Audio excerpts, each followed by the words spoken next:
യൂഡായ്ക്കും റൊമാനിയയ്ക്കും പിന്നാലെ കാലിഫോർണിയയിലും ലോഹത്തൂൺ പ്രത്യക്ഷപ്പെട്ടു. കാലിഫോർണിയയിലെ അഡാസ്കഡറോ മലയ്ക്ക് മുകളിലാണ് ലോഹത്തൂൺ കണ്ടെത്തിയിരിക്കുന്നത്.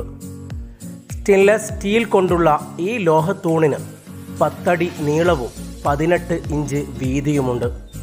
യൂഡായിലാണ് ആദ്യമായി ലോഹത്തൂൺ കണ്ടെത്തുന്നത്. ഹെലികോപ്റ്ററിൽ ആടുകളെ നോക്കിയിറങ്ങിയവരാണ് യൂഡായിൽ നിഗൂഢമായ ഒറ്റത്തൂൺ കണ്ടെത്തിയത്.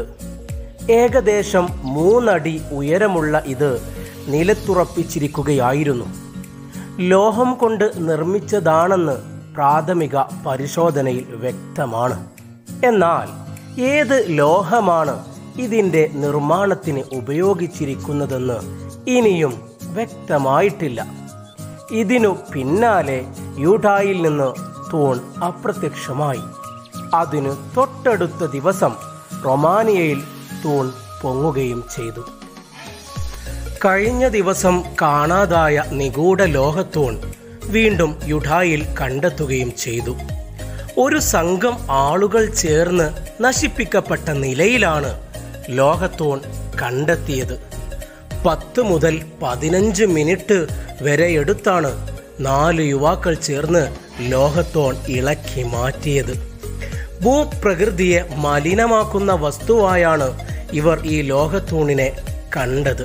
ഇതാണ് തൂൺ ഇവിടെ നിന്ന് നീക്കം ചെയ്യാനുണ്ടായ കാരണം. തൂൺ നീക്കം ചെയ്യുന്നത് കണ്ട മറ്റൊരു വ്യക്തിയാണ് ഇക്കാര്യങ്ങൾ അധികൃതരെ അറിയിച്ചത്. ഇതിന് പിന്നാലെ നിഗൂഢതയേറ്റി റൊമാനിയയിലെ ലോഹത്തൂൺ അപ്രത്യക്ഷമായി.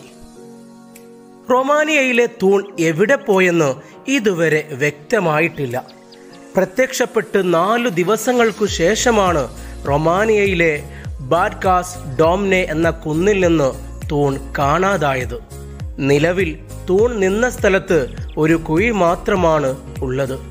സംഭവത്തിൽ അന്വേഷണം നടത്തുകയാണെന്ന് ലോക്കൽ പോലീസ് അറിയിച്ചു.